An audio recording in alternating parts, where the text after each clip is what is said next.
নমস্কাৰ সকলোকে জ্ঞানৰ পোহৰ ইউটিউব চেনেলটোলৈ স্বাগতম জনাইছো।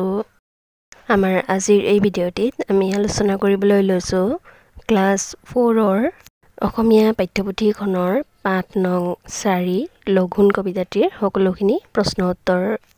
ছাত্ৰ-ছাত্ৰীসকল যদিহে ভিডিঅ'টি ভাল লাগে তেন্তে ভিডিঅ'টিত এটি লাইক কৰি দিবা আৰু চেনেলটো ছাবস্ক্ৰাইব কৰা নাথাকিলে ছাবস্ক্ৰাইব কৰি বেল আইকনটি অন কৰি থবা যাতে নতুন ভিডিঅ'বিলাকৰ নটিফিকেশ্যন তোমালোকে পোনপ্ৰথমে লাভ কৰা। সো ষ্টুডেণ্টছ তোমালোকৰ পাঠ্যপুথিখনৰ পেজ নম্বৰ 33 উলিয়াই লৈ যোৱা। ইয়াত চোৱা ক্ৰিয়াকলাপ ক পাঠভিত্তিক ক্ৰিয়া।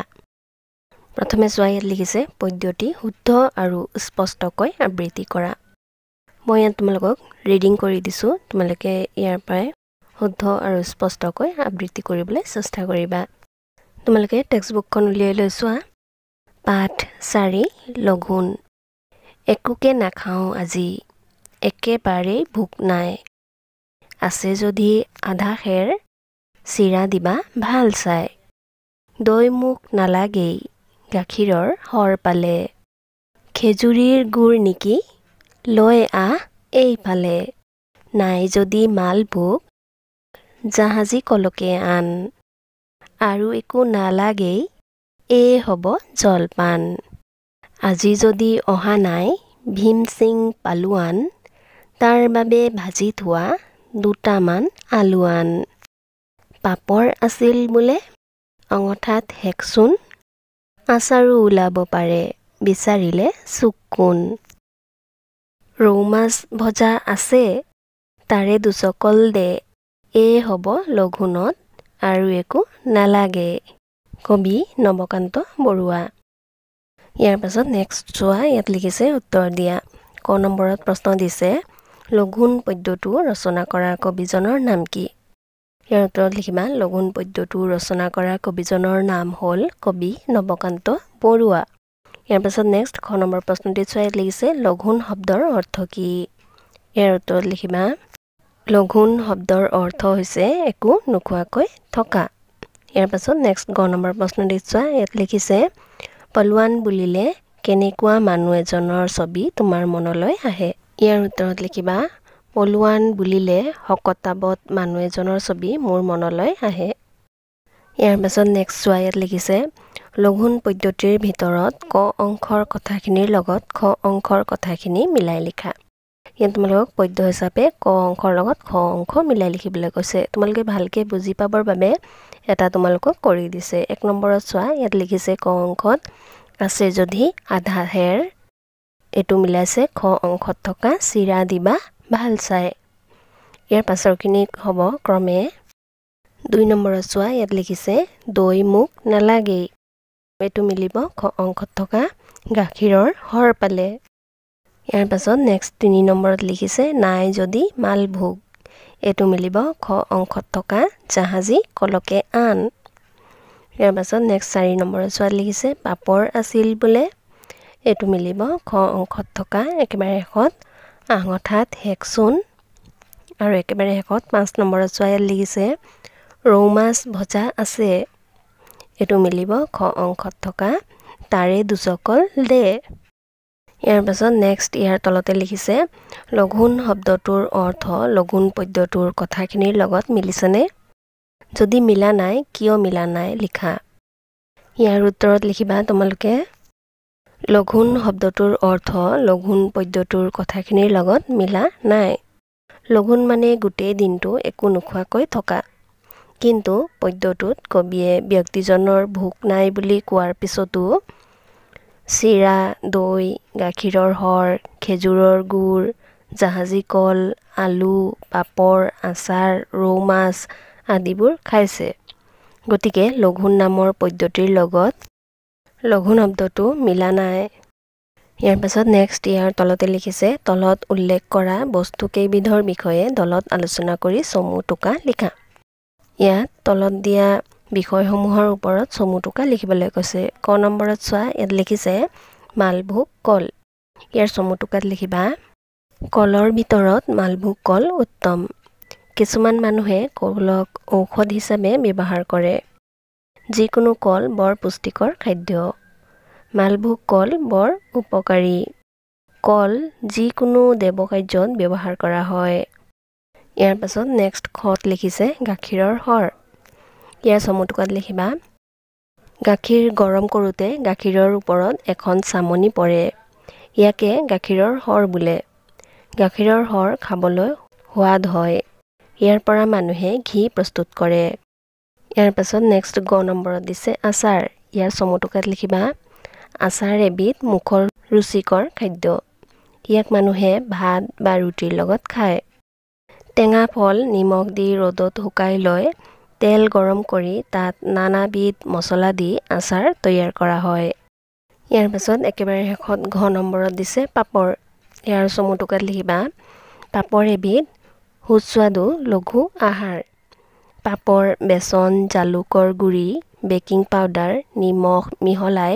প্ৰস্তুত কৰে ইয়াক তেলত ভাজি বা জুইত সেকি খোৱা হয় পাপৰ চাহৰ লগত আৰু ভাতৰ লগতো খায় ইয়াৰ পাছত নেক্সট পেজত 34 নম্বৰ 34 নম্বৰ পেজৰ ওপৰত চোৱা খ ভাষা অধ্যয়ন ব্যৱহাৰিক ব্যাকৰণ ইয়াত লিখিছে উদাহৰণত দেখুৱাৰ দৰে তলৰ ক্ৰিয়াবোৰৰ ননিৰৰ্থক ৰূপ লিখা ইয়াত উদাহৰণটো চালে তোমালোকে ভালকে বুজি পাবা ইয়াত কি কৰিবলৈ কৈছে উদাহৰণত চোৱা ইয়াত লিখিছে ন যোগ চাই ইয়াত লিখিছে নাচাই বা নেচাই এটা আকাৰ লগাই লিখিছে নাচাই আৰু এটা লিখিছে একাৰ লগাই নেচাই ইয়াৰ পাছৰখিনি তোমালোকক কৰিবলৈ দিছে ইয়াৰ পাছত ইয়াৰ তলত লিখিছে চোৱা ন যোগ কাটে এইটো হ'ব নাকাটে বা নেকাটে ইয়াৰ পাছত ইটো চাইডে চোৱা ইয়াত লিখিছে ন যোগ পালে ইয়াত হ'ব নাপালে বা নেপালে ইয়াৰ তলতে লিখিছে ন যোগ খালে ইয়াত হ'ব নাখালে বা নেখালে ইয়াৰ পাছত নেক্সট লিখিছে জানো আহা ইয়াত লিখিছে লঘু নামৰ পদ্ধতিত আহ আন অহা আদি স্বৰবৰ্ণৰে আৰম্ভ হোৱা ক্ৰিয়াপদ আছে এনে ধৰণৰ স্বৰবৰ্ণৰে আৰম্ভ হোৱা ক্ৰিয়াত ননিৰৰ্থক ন যোগ দিলে নৰ অ স্বৰটো লোপ পায় যেনে ন যোগ আহ নাহ ন যোগ আন নানো ইয়াত নৰ অ স্বৰটো লোপ পাইছে ইয়াৰ তলতে লিখিছে তলত দিয়া স্বৰবৰ্ণৰে আৰম্ভ হোৱা ক্ৰিয়াবোৰৰ ননিৰৰ্থক ৰূপ লিখো আহা ইয়াত তলত লিখিছে ন যোগ এৰে ইয়াত হ'ব নেৰে ইয়াৰ পাছত লিখিছে ন যোগ অহা ইয়াত হ'ব নহা ইয়াৰ পাছত নেক্সট আছে ন যোগ উঠে ইয়াত হ'ব নুঠে ইয়াৰ তলত লিখিছে চোৱা ন যোগ আছিল এইটো হ'ব নাছিল ইয়াৰ পাছত লিখিছে ন যোগ আহিবা ইয়াত হ'ব নাহিবা ইয়াৰ পাছত লিখিছে ন যোগ ওলাই ইয়াত হ'ব নোলাই ইয়াৰ পাছত নেক্সট ইয়াত লিখিছে এটা শব্দত প্ৰকাশ কৰা ইয়াত উত্তৰটো এটা শব্দত লিখিব লাগে ক নম্বৰত চোৱা লিখিছে ভোকত আতুৰ হোৱা লোক ইয়াত হ'ব ভোকাতুৰ খ নম্বৰত লিখিছে নিয়ম মতে খৰচ কৰা লোক এইটো হ'ব মিতব্যয়ী গ নম্বৰত চোৱা লিখিছে বেছিকৈ ভাত খোৱা মানুহ ইয়াত হ'ব ভতুৱা আৰু ঘ নম্বৰত লিখিছে ৰন্ধা বঢ়া কৰা তিৰোতা এইটো হ'ব ৰান্ধনী ইয়াৰ পাছত নেক্সট 35 নম্বৰ পেজৰ 35 নম্বৰ পেজৰ ওপৰত চোৱা লিখিছে কোৱা আৰু লিখা ইয়াত লিখিছে কি কল তুমি খোৱা আৰু কিয় খোৱা এই প্ৰশ্নটিৰ উত্তৰ তোমালোকক ইয়াত লিখিবলৈ কৈছে ইয়াৰ উত্তৰত লিখিবা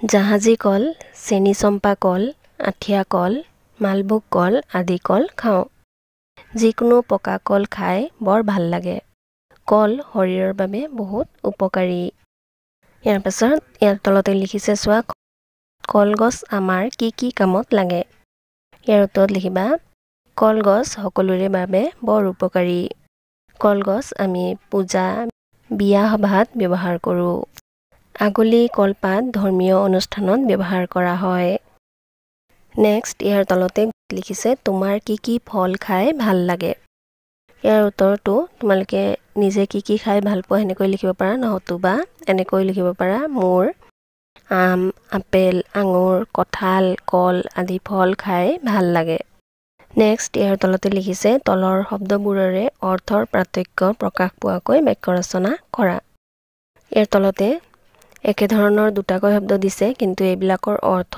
বেলেগ বেলেগ দিছে ব্ৰেকেটত তোমালোকক অৰ্থবিলাক দি দিছে তোমালোকে ভালকৈ বুজি পাবৰ বাবে উদাহৰণ হিচাপে এটা কৰি দিছে চোৱা হৰ ইয়াৰ অৰ্থ দিছে ওপৰৰ পৰা পৰ কমা খ ইয়াৰ মেকটিত লিখিছে গছৰ পকা ফলবোৰ সৰি তলত পৰিছে ইয়াৰ তলতে আকৌ লিখিছে হৰ ইয়াৰ অৰ্থ লিখিছে গাখীৰৰ ওপৰত পৰা চামনি ইয়াৰ মেকটিত লিখিছে পগুৱা গাখীৰৰ ওপৰত ডাঠকৈ হৰ পৰিছে ইয়াৰ পাছৰখিনি তোমালোকক কৰিবলৈ দিছে নেক্সট পেজত চোৱা পেজ নম্বৰ 36-36ৰ ওপৰত ইয়াত লিখিছে কল ইয়াৰ অৰ্থ লিখিছে সুখাদ্য ফল বিশেষ ইয়াৰ মেকটিত লিখিবা জাহাজী কল খাবলৈ বৰ সুস্বাদু ইয়াৰ পাছত নেক্সট লিখিছে কল ইয়াৰ অৰ্থ লিখিছে যন্ত্ৰ ইয়াৰ মেকটিত লিখিবা কল কাৰখানাৰ পৰা ওলোৱা ধোঁৱাই বায়ু প্ৰদূষিত কৰে ইয়াৰ পাছত নেক্সট শব্দ দিছে চিৰা ইয়াৰ অৰ্থ দিছে ফুট কৰা ধান ভাজি চেপেটাকৈ খুন্দি ওলোৱা চাউল ইয়াৰ মেকটিত লিখিবা চাউলৰ পৰা চিৰা প্ৰস্তুত কৰা হয় ইয়াৰ পাছত নেক্সট শব্দ দিছে চিৰা আৰু ইয়াৰ অৰ্থটি দিছে চেই কমা মাহজাতীয় উদ্ভিদৰ বীজযুক্ত দীঘলীয়া বীজাবৰণ ইয়াৰ মেকটিত লিখিবা আমাৰ ঘৰত চিৰাৰ এটা ভঁৰাল আছে ইয়াৰ পাছত নেক্সট শব্দ দিছে দৈ আৰু ইয়াৰ অৰ্থ দিছে দৈ গাখীৰ ইয়াৰ মেকটিত লিখিবা গাখীৰৰ পৰা দৈ প্ৰস্তুত কৰা হয় ইয়াৰ পাছত নেক্সট শব্দটি দিছে দৈ ইয়াৰ অৰ্থ দিছে বাঁহৰ চেপেটা আৰু মিহি কাঠি ইয়াৰ মেকটিত লিখিবা আমাৰ ঘৰত বাঁহৰ দৈৰে জেউৰা দিছে ইয়াৰ পাছৰ শব্দটি দিছে আলু ইয়াৰ অৰ্থ দিছে এবিধ পাচলি ইয়াৰ মেকটিত লিখিবা বালিয়া মাটিত আলু খেতি ভাল হয় পিছৰ শব্দটি হৈছে আলু আৰু ইয়াৰ অৰ্থ দিছে দাঁতৰ গুৰি ইয়াৰ মেকটিত লিখিবা ৰাজুৰ দাঁতৰ আলু বহুত ফুলিছে ইয়াৰ পাছত নেক্সট শব্দ দিছে কোন ইয়াৰ অৰ্থ দিছে চুক ইয়াৰ মেকটিত লিখিবা ৰাহুলে নিজৰ ৰুমটো চুকে কোণে চফা কৰিছে ইয়াৰ পাছত আকৌ দিছে কোন ইয়াৰ অৰ্থ দিছে প্ৰশ্নবোধক শব্দ ইয়াৰ মেকটিত লিখিবা গাঁওখনত অচিনাকি মানুহজন সোমোৱাত গাঁৱৰ মানুহে আপুনি কোন বুলি প্ৰশ্ন কৰিলে ইয়াৰ পাছত নেক্সট ইয়াৰ তলতে চোৱা লিখিছে পদ্যটোত আলু ভাজে মাছ ভাজে বুলি পঢ়িছা তেনেদৰে আৰু কি ভাজে ৰান্ধে পগাই আৰু পুৰে দলত আলোচনা কৰি তাৰ এখন তালিকা কৰা ইয়াত তোমালোকক এখন তালিকা প্ৰস্তুত কৰিবলৈ কৈছে কি বস্তু ভজা হয় কি বস্তু ৰন্ধা হয় কি বস্তু পগাই আকৌ কি বস্তু পুৰে এনেকুৱাকৈ তোমালোকে এখন তালিকা প্ৰস্তুত কৰি ল'বা এনেকৈ প্ৰথমে লিখিবা ভাজে ইয়াৰ পাছত লিখিবা ৰান্ধে ইয়াৰ পাছত লিখিবা পগাই আৰু শেষত লিখিবা পুৰে ভাজেৰ 1 নম্বৰত লিখিবা কণী 2 নম্বৰত পটল 3 নম্বৰত বেঙেনা আৰু 4 নম্বৰত আলু ৰান্ধেৰ 1 নম্বৰত লিখিবা দালি 2 নম্বৰত লিখিবা মাছ 3 নম্বৰত লিখিবা মাংস আৰু 4 নম্বৰত লিখিবা সয়াবিন এতিয়া চোৱা পগাই ইয়াত 1 নম্বৰত লিখিবা গাখীৰ 2 নম্বৰত লিখিবা লুথৰি 3 নম্বৰত লিখিবা গুড় 4 নম্বৰত লিখিবা পায়স ইয়াৰ পাছত নেক্সটত লিখিবা পুৰে কি বস্তু পুৰা হয় ইয়াত লিখিবা 1 নম্বৰ আলু 2 নম্বৰ বিলাহী 3 নম্বৰ মাছ 4 নম্বৰ মাংস তোমালোকে এনেদৰে এখন তালিকা প্ৰস্তুত কৰি নিজে সাজি লিখিব পাৰিবা ছাত্ৰ ছাত্ৰীসকল আজিৰ ভিডিঅ'টি ইমানেই ধন্যবাদ